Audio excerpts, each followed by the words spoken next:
Welcome to Chalkboard Chat. I am Dr. Tara Y. Wren. Today, I have with me Natalie Ford, a student who is a member on the MPB Student Council. Today, Natalie and I will chat about a topic that she has selected that's near and dear to her, mental health. Hi, Natalie. Thank you for being with me today to chat about what's near and dear to you and that you want to share a little bit with our community. How are you today? I'm good. How about you? I'm doing good. So, Natalie, tell me a little bit about yourself before we get into this discussion. My name is Natalie Ford. I live in Vicksburg, Mississippi. I go to River City Early College, which is a high school and a college put together. It's an amazing program. I love doing it. I'm a performer and I do color guard. And I hear that you make all A's. Oh, yes, I do. Can't leave that part out. Well, congratulations, and you sound like a busy lady, and we're just glad to be here and have you a part of the student council as well. So let's just dive right in. Now, I know you want to talk about mental health today, so tell me why this topic is important to you.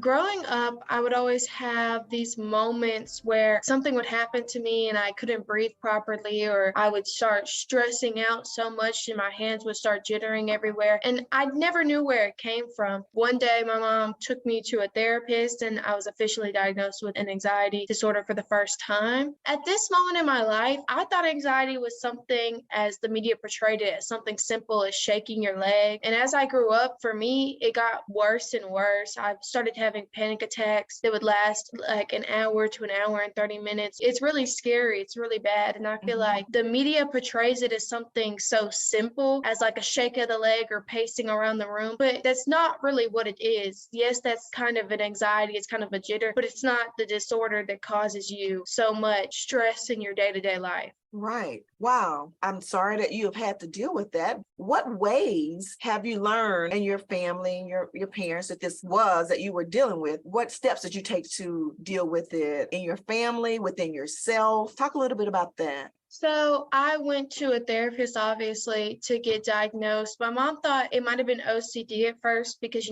things would happen and she thought I just thought they were out of place. So I kept going to that therapist. She taught me some methods. One of the most popular ones is the 5, 4, 3, 2, 1 method. It's 5 things you can see, 4 things you can touch, 3 things you can smell, 2 things you can taste, and then 1 thing you can feel. So it kind of gets you to calm down. It's a really popular method. A lot of people use it. That method for me, it helps sometimes, but I always had an issue with starting it before the panic attack starts, because for me, like once I start the hyperventilating, it's an hour till it's done. I've never been able to get out of that in those moments. Wow. So when you're having these anxiety attacks, you can tell that they're starting. You can feel it coming on. For me, most of them stem from overthinking. So basically someone will say something or they'll do something and my mind would just go places. So I can kind of feel when my mind starts saying all these terrible things, then that's when I can feel it coming on. But at the same time, I'm so focused on those terrible things. And then it like deepens and deepens when I'm trying to think, stop it, stop it, stop it. And then that's when the I can't breathe anymore starts, because you start panicking.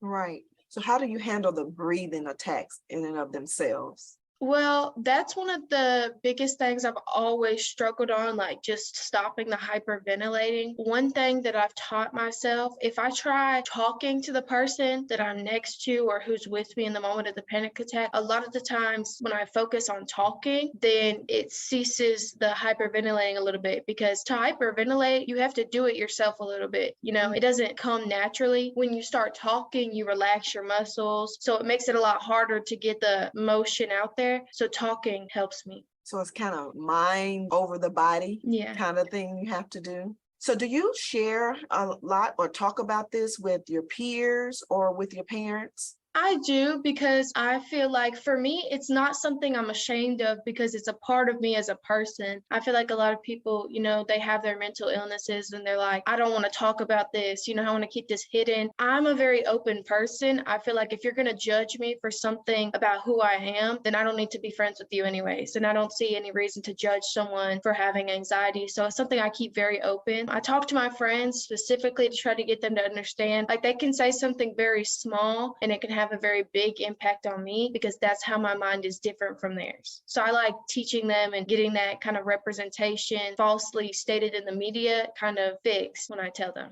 So it's good to talk to your friends and those that you're around a lot to let them know what triggers you have. You find that to be helpful. So what are you doing to really take care of your mental health? What are you reading? I know you say you practice a certain method when you feel it coming on, but are you reading something? Do you listen to music? I know you say you talk when you're in the midst of this thing happening, but what other things can you do and share with others who might be having the same type of anxiety issues? Finding something that you are kind of good at outside of having a panic attack. I think it's kind of like a weird, unique thing. Like I like talking, and when I start talking in a panic attack, it gets me to relax. Anything that you could think about or do that gets you to relax. Like when I'm thinking about talking, I can always get off on a different train of thought. And I think music as well. A lot of people love music. I think it's a great one. I know music for some people though, like me, if I heard the radio while I was having a panic attack, it makes it worse for me. I don't know why. People talking on the radio, it gets to me really badly. It makes it a lot worse. But for some people, I can see it as a good thing. That's very interesting. So everybody's different. Everybody handles it different. They have different triggers and different methods that work for them. There are probably some folks who are undiagnosed, huh? A whole bunch. Yeah. So are there any other methods besides the counting method that you shared? Well, let me see. So I know a few other people with this similar anxiety disorder, and I like how you use trigger because for one person I know it's driving on the interstate. She cannot drive on the interstate. Mm-hmm. And for her, when that happens, she kind of almost falling asleep point in her mind so that it relaxes. Like she tries to get it blank, like blank slate, clear all of your thoughts out. Think of like putting them into boxes. Mm-hmm. And then you close the box and then it slowly gets it out of her mind completely. Wow. So everybody has something different that they do. Well, Natalie, what would you say to someone who has not been diagnosed and because of your experiences and experiences of your friends that you know that have the same things that they are dealing with anxiety or any other mental health? What would you say to your peers about any mental health issue that they are having? I would say, and I try to do this myself, you never know what someone else is going through. And I understand that for people with mental illnesses, we have to learn to work the world because no one is going to be able to see when they look at me that I have this anxiety disorder. It's one of those things where I can't change it. I can work on it, but it's not ever going to necessarily be completely gone. And no one's ever going to be able to just outright tell that I have it. So I try to let people know and spread awareness on it, but I also try to meet some people who I see aren't very good with mental health or like caring about it really. And with those people, those are the people I try to interact with without necessarily talking about it. So I can kind of get a feel for what it's going to be like when I have a job and this person, I can't tell them that what they're saying is having effects on my mental health, but I have to be able to subtly get them off topic and do different things like that. Right. That's good. So you mentioned raising awareness. What ways do you think others can help raise awareness about mental health? I personally feel like media perception really needs to get a grip on what their look on anxiety is. Because when I tell my friends I have anxiety, I've heard of a lot of, oh, I have that too. Because when it comes to things that have been popularized in media but portrayed wrong, it's a serious effect on us because no one's going to take me seriously when I say I have an anxiety disorder. Like they don't automatically think hour-long panic attacks. They think, oh, she shakes her leg and paces around the room sometimes. So I feel like awareness definitely needs to be raised in media to portray it the right way. And I mean, it can have a good storyline plot because it does really affect someone's life and how they do things because I can't talk about certain things or go about things certain ways because it'll trigger that side of who I am. Right. And you've mentioned several times about the media portraying it in a wrong way and not being actually accurate in their portrayal in whatever way that they are. Can you give an example of what you've seen and that you said, oh, that's not right, or I wish they would have done that differently or portrayed that differently? Can you give an example of that in the media? So if you ever watch like a sitcom, sometimes they'll have like this more like serious moments of a sitcom. And there was some of them that I'll watch and it'll be about one of the characters having anxiety and they will be just pacing around a room back and forth. And then they'll say something like, oh, it's just my anxiety, or, oh, I've always had trouble with this. This is how I deal with it. And so for me, it's always been like, that's not necessarily what it is. And then when anxiety is usually brought up in a TV show, sometimes it's shaking of the leg, and that's why I keep mentioning those things, because people really think that's all there is to it, because that's all they show on media. Like, I do both of those things, but that's not the whole thing. Like, I barely see a panic attack in TV, in movies, and when I do, it seriously affects a character. You know, you can see that change in them. It's part of their character arc. So I feel like it's possible to do it the right way. It gives somebody more character, but they just don't do it, and they just put a little shake of the leg and give them a scene about talking about how they have anxiety. Do you feel like if they really went to the depths of, if you're going to put this serious thing, which we know that this is serious, it's a mental disorder and it's about your health and wellness. So you feel like if they're going to go as far as to have a scene about anxiety or panic attacks or any other mental disorder, they should make it a serious part of it and really deal with it as it is instead of making it light of it, so to speak. Yeah, that's point on. It's weird to just always see it portrayed as something differently than what you have. So Natalie, tell me, how do you think a parent or parents should approach their child, their teenager perhaps, if they see some behavior that probably falls under the umbrella of mental health?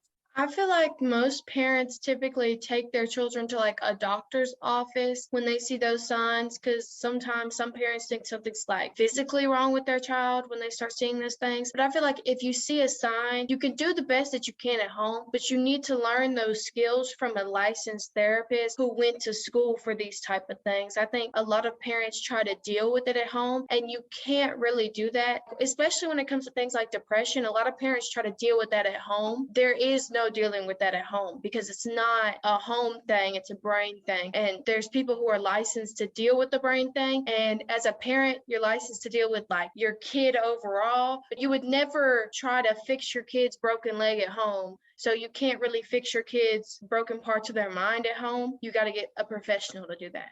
That's a great analogy. It's not a home thing. Well, Natalie, I've asked you several questions. Is there anything that you'd like to say on this topic that I haven't asked you about? Because I want to make sure that you got your thoughts out and we've shared your most pressing thoughts on mental health. I would like to say, for those who are listening to this podcast and don't have a mental illness, it's very hard for people like that to understand what people like me and others are going through. It doesn't mean that no one's saying that you have to always be aware of mental illnesses all the time. So I feel like mental illness is a reminder to always be kind, to always be good to the people around you, because you truly don't understand what they're going through. And when you have a mental illness, it kind of opens up that side of you. And it's made me a better person going through it, because I'm like, well, I don't know if this person's gone through the same thing as me, so maybe I should be a little bit kinder to them, because I just don't know what their home life is like and what their mental health is like. Wow. Well, I really love your perspective, Natalie. Mental health is a really heavy topic. It goes deep. You mentioned anxiety, but there are so many other behavioral issues that come along with mental health. Just thank you for being brave enough to talk to me about it. I'm happy to hear that you are also championing this cause and lifting your voice and raising awareness and just being honest about who you are, what you deal with, and being free to share it so that others can perhaps share theirs and not keep it in. So thank you very much, Natalie Ford, for having this conversation with me today. This is Tara Wren with Natalie Ford for Chalkboard Chat.